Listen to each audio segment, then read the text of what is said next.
Hello दोस्तों, इस video में आज हम देखेंगे कि ₹0 इन्वेस्ट करके यानी बिना किसी रिस्क के हम अपना बिजनेस कैसे स्टार्ट कर सकते हैं। अब मैं जानता हूं कि आप में से काफी लोगों ने पहले भी कई बार बिजनेस खोलने का सोचा होगा और शायद स्टार्ट भी किया होगा, और अगर वो बिजनेस फेल हुआ है तो इसमें आपकी कोई गलती नहीं है। कई बिजनेस मॉडल ही इस तरीके के होते हैं जिसमें काफी रिस्क लेना पड़ता है, और रिस्क लेने के बावजूद इस तरह के बहुत कम बिजनेस सक्सेसफुल हो पाते हैं। और आप में से कई लोग जो इस बात से डरे हुए हैं कि अगर उन्होंने बिजनेस स्टार्ट किया और वो फेल हो जाता है तो उनके घर की फाइनेंशियल कंडीशन खराब हो सकती है। और ये मैक्सिमम केसेस में सच भी है, क्योंकि हम में से हर कोई अमीर परिवार से नहीं है जो 5-6 बार भी गलतियां कर देगा तो भी उसकी फाइनेंशियल कंडीशन में कोई असर नहीं पड़ेगा। अब हमको बचपन से सिखाया गया है कि बिजनेस स्टार्ट करने के लिए तो पैसे चाहिए होते हैं, और इन लोगों की वजह से हम में से कई लोग बिजनेस स्टार्ट नहीं कर पाते और सोचते ही रह जाते हैं। पर आजकल के जमाने में ऐसा नहीं है और हम बिजनेस ₹0 की इन्वेस्टमेंट से भी स्टार्ट कर सकते हैं। आज इस वीडियो में हमारा गोल है 2 टाइप के बिजनेस प्लेटफॉर्म को समझना, और मोर इम्पोर्टेंटली ये देखना कि किस केस में हम बिना कोई रिस्क के जीरो इन्वेस्टमेंट के बिजनेस स्टार्ट कर सकते हैं और उसे किस तरीके से स्केल किया जा सकता है। और इस वीडियो के एंड में मैं आपको एक प्लेटफॉर्म भी बताऊंगा जिससे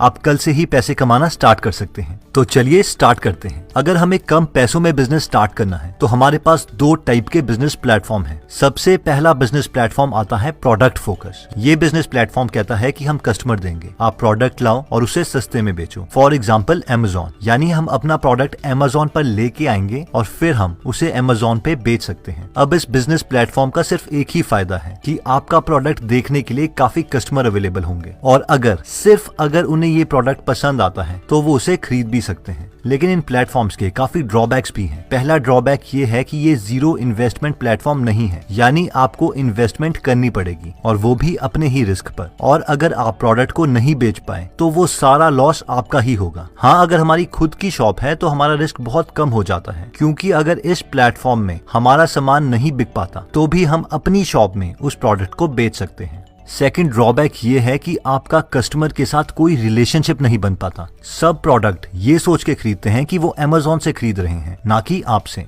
इसीलिए Amazon और उनके कस्टमर्स का रिलेशनशिप इंप्रूव होता रहता है, और हम इस बहुत बड़ी मशीन का एक छोटा सा टुकड़ा है जिसे कभी भी आसानी से रिप्लेस किया जा सकता है। थर्ड ड्रॉबैक है कि हम इसमें प्राइस गेम खेलते हैं, क्योंकि एक ही चीज 10 लोग बेच रहे हैं तो जो सबसे सस्ता प्रोडक्ट बेचेगा उसी के ज्यादा प्रोडक्ट्स बिकेंगे। इसलिए हम प्राइस कम करते रहते हैं और हमारा प्रोडक्ट मार्जिन भी कम होता रहता है। फोर्थ और सबसे बड़ा ड्रॉबैक ये है कि अगर Amazon के रूल्स चेंज होते हैं, यानी उनका एल्गोरिदम चेंज होता है, तो Amazon हमारा प्रोडक्ट सर्चेज में नीचे लेके जा सकता है। इसका मतलब ये है कि हमारा ये बिजनेस ऑलमोस्ट खत्म हो जाएगा, और इसका रीजन यही है कि सारे कस्टमर्स Amazon के हैं, ना कि हमारे। इतना ही नहीं, इसके अलावा हमें प्रोडक्ट की पैकिंग और उस प्रोडक्ट को कस्टमर तक पहुंचाना, इन सब की भी परवाह करनी पड़ती है। तो अब सवाल आता है कि दूसरा ऑप्शन क्या है। तो दूसरा बिजनेस प्लेटफॉर्म है कस्टमर फोकस। इस टाइप के बिजनेस प्लेटफॉर्म हमें बोलते हैं कि कस्टमर आप ढूंढो, प्रोडक्ट हम देंगे। इन प्लेटफॉर्म्स के कई फायदे हैं। पहला फायदा है कि हमें इस केस में कोई इन्वेस्टमेंट नहीं करनी पड़ती, यानी हमें प्रोडक्ट्स खरीद के अपने पास नहीं रखने पड़ेंगे और सारा रिस्क इस प्लेटफॉर्म का होगा। इस प्लेटफॉर्म का दूसरा फायदा ये है कि हम मार्केट की डिमांड को समझ सकते हैं बिना अपने पैसे इन्वेस्ट किए। मेरे पास ऐसे बहुत से रियल लाइफ एग्जांपल्स हैं जिन लोगों ने बिना मार्केट की डिमांड को समझे हुए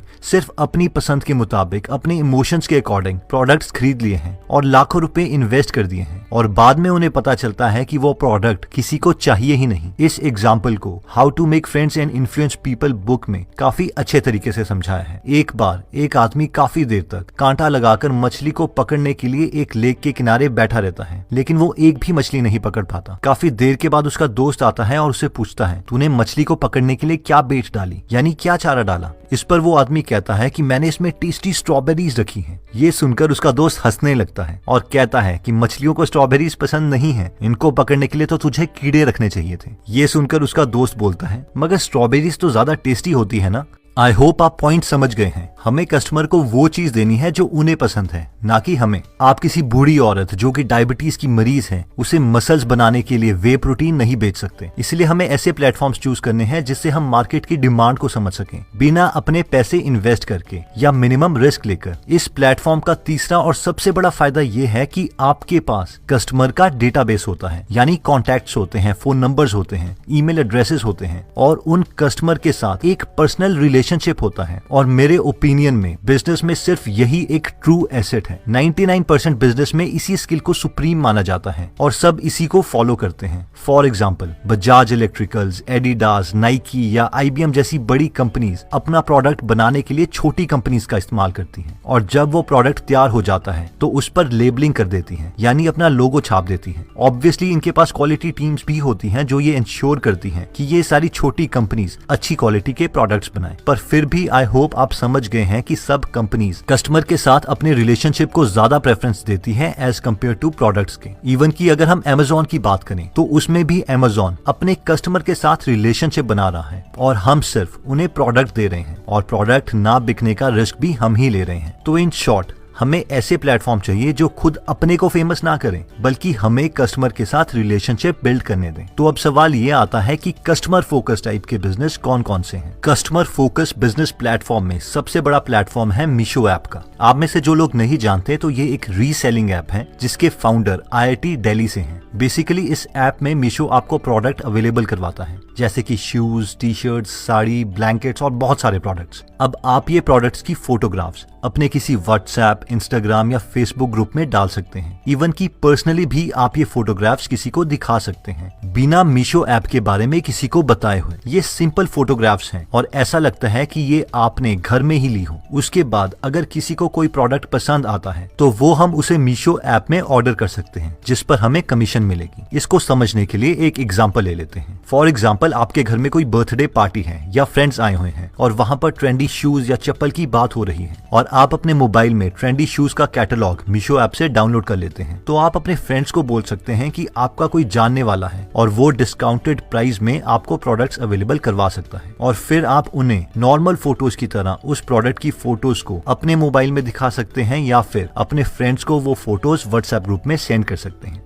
मान लीजिए कि आपके किसी एक फ्रेंड को शूज पसंद आ जाते हैं और उसका प्राइस मीशो ऐप में 330 रुपए है। अब इस प्रोडक्ट को आपके फ्रेंड के पास डिलीवर करने के लिए मीशो 70 रुपीज चार्ज कर रहा है, यानी मीशो को इसकी टोटल कॉस्ट 400 रुपीज चाहिए। 400 रुपीज के ऊपर आप वो प्रोडक्ट जितने मर्जी का बेच सकते हैं। फॉर एग्जाम्पल अगर आप अपने फ्रेंड को बोलते हैं कि आप ये शूज उसे 600 रुपए में दिलवा सकते हैं तो आपका प्रॉफिट 600 माइनस 400 यानी 200 रुपए हुआ। इसके बाद सिर्फ आपको मीशो ऐप में जाकर ये प्रोडक्ट ऑर्डर करना है जिसमें आप टोटल कॉस्ट 600 रुपए लिखोगे और एड्रेस अपने फ्रेंड का मेंशन करोगे। अब मीशो आपके प्रोडक्ट्स को आपके फ्रेंड के घर तक पहुंचाएगा और इवन कैश ऑन डिलीवरी भी ले लेगा और अगर 7 दिन तक आपके फ्रेंड को वो प्रोडक्ट पसंद नहीं आता है तो मीशो उसे वापस भी ले लेगा। मीशो आपके बैंक अकाउंट में 10वें दिन आपका प्रॉफिट डिपॉजिट कर देगा जो कि इस केस में 200 रुपए है। अगर आप हर रोज ऐसे 5 प्रोडक्ट 200 रुपए प्रॉफिट में बेच सकते हैं तो आप 200 इंटू 5 1000 रुपए पर डे कमा सकते हैं, यानी 30,000 रुपए पर मंथ। अब इसका सबसे बड़ा फायदा ये है कि इसमें मीशो का नाम कहीं पर भी मेंशन नहीं किया हुआ, ना ही डिलीवरी के टाइम ना ही किसी फोटोग्राफ पर। इसीलिए आपका कस्टमर आपका ही रहेगा और अगर आप कस्टमर के साथ अच्छा रिलेशनशिप बना लेते हैं और ये जान लेते हैं कि मार्केट में किस चीज की डिमांड ज्यादा है, तब आप अपने बाकी आइडियाज को एक बड़े स्केल में भी एग्जीक्यूट कर सकते हैं।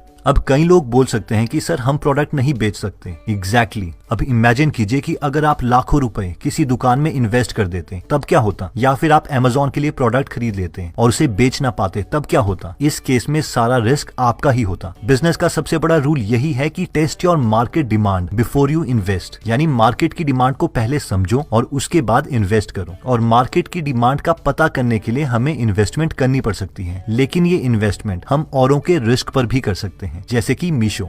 तो दोस्तों इस वीडियो में हमने देखा कि बिजनेस स्टार्ट करने के 2 प्लेटफॉर्म्स अवेलेबल हैं। पहला है प्रोडक्ट फोकस जैसे कि Amazon, जो कहता है कि हम उन्हें प्रोडक्ट्स दें ताकि वो कस्टमर के साथ खुद का रिलेशनशिप बना सकें। इस प्लेटफॉर्म में हमें पैसे इन्वेस्ट करने पड़ते हैं और अगर सामान नहीं बिकता है तो सारा रिस्क हमारा होता है। हाँ, जिन लोगों की खुद की शॉप है और जिनके पास पहले से ही सेल करने के लिए प्रोडक्ट्स हैं, उन्हें इन प्लेटफॉर्म में काफी कम रिस्क है। हमने सेकंड प्लेटफॉर्म देखा था कस्टमर फोकस। ये प्लेटफॉर्म हमें प्रोडक्ट्स देते हैं ताकि हम उन्हें सेल कर सकें। अगर हम इन प्लेटफॉर्म्स को चूज करते हैं तो हम अपने कस्टमर के साथ हमेशा कांटेक्ट में रहेंगे और मेरे ओपिनियन में बिजनेस में यही सिर्फ एक ट्रू एसेट है। इसके लिए हमने एक प्लेटफॉर्म